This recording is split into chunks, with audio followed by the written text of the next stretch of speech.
Welcome to part 3 in a series that never ends. Basketball Junkies, talking high school sports with the Hall of Fame coach from Racine St. Catherine's, Bob Letsch, along with Gery Woelfel of RacineSportsZone.com. I'm Sparky Fifer, SportsRadio1250.com. Well, then let me ask you this, Coach. With that being said, then, does complacency ever get into it when you're in high school, when you've won a state championship and you've got so many guys coming back from it that have been in the mountaintop, where you come back kind of with your chest out and like, we're going to do this again. Yeah, we don't have our chest out. I mean, you know. Yeah? Maybe the kids do. I mean, to me, each season is new. Right. I mean, it was something we did last year, and you know, we don't talk about it.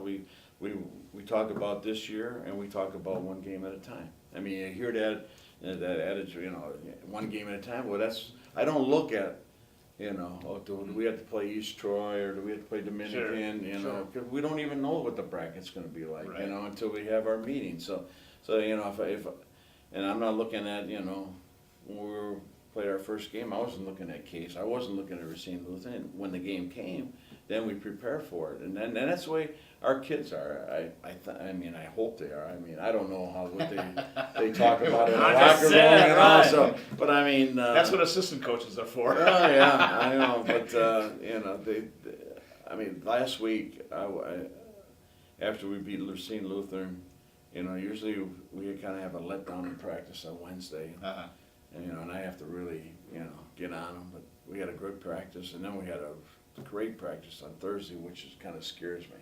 You know, you don't mind having a kind of mediocre one because then you know the next day it'll be Right. fine. But we had 2 great practices, and that showed against Tremper. Yeah. I mean, our defense was, you know, and I had to put in a new point guard in the second quarter, Mikey Rickers, and you know, he just played outstanding defense. I put him on one of the best shooters, and he got a 3 on him, but he didn't get nothing in the third quarter, and he got 2 threes in the fourth quarter. But I mean, and he picked us all up. I mean, just unbelievable. Well, I'll tell you what. Our defense, and our goal is, you know, when I talk to the kids, and I'm probably not a real good offensive coach.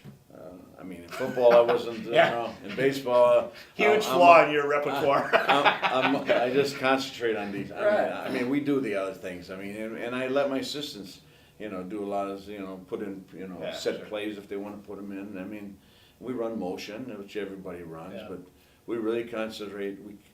We practice every day. I've got 4 cards. I got A day, B day, C day, and D day, and we just, you know, keep rotating them. And it's all defensive situations, you know, down pick, cross pick, pick and roll, give and go. I mean, and we work at it. And then I got another drill where I got from Paul Nowak. They call it the Marquette drill. Like it's about scissors, you know. And we go 5 against 5, 3 quarters, and we're running and jumping and, you know, and flying around. I mean, if you jump, if you call it scissors, you got to go from half court all the way to the opposite side.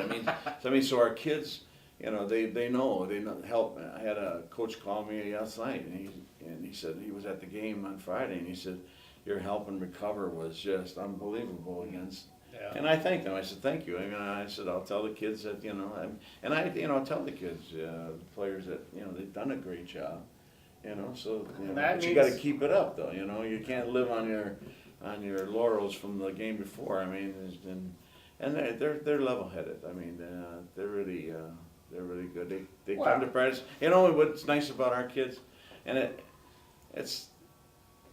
You got to kick them off the court. If I got time, you know, when we shared it to court, if we go at 2:30 to 5, the girls are on at 4:30, and then I have to be off at 5. But like tonight, we play at practice late. I might have to throw the kids off at 7:30, quarter to 8, because they're working on their shooting. They're working. I mean, they're out. You know, they just love the game. Well, you know, speaking of love the game, it's very apparent you love the game. I mean, just by your conversation we've had here, it's very apparent that the fire in your belly hasn't gone out. No, it hasn't. I mean, I retired from teaching this year, and it was hard. It was really hard in September when I had to stay home, and then I knew school started, because I love the kids. I mean, I love the students. I do. I love being around them. Now I go in, since basketball started, I'd go in a little bit earlier.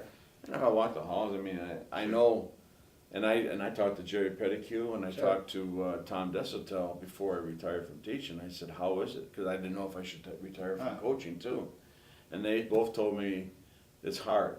It's hard because you don't know the kids. Right. You know, I know the Southbridge juniors and seniors, because Sure. I all had them all in class. Yeah. Now I got to learn the freshmen. I mean, I know the basketball players, but I don't know them that well yet because Sure. they're practicing at different times than we are, or at the same time. And so I got to, I go to the games to, to watch them and get to know them. So Well, he is the Hall of Fame coach, Bob Letsch. Over 550 victories, 8 state championships, looking for number 9, and he'll be at the WBY shootout coming up. Him and his team on Tuesday and Wednesday. If you have a chance, check that out. WBY shootout, a very cool concept brought here a few years ago to the Milwaukee area. Steve Sparky, Fifer, Sports Radio 1250.com. Gery Woelfel, RacineSportsZone.com. The Hall of Famer wearing a Santa hat. Keep this video. You may not see it anymore after this. It's They should have had this for the Hall of Fame. Right. It's another version of the Basketball Junkies covering high school sports. Have a good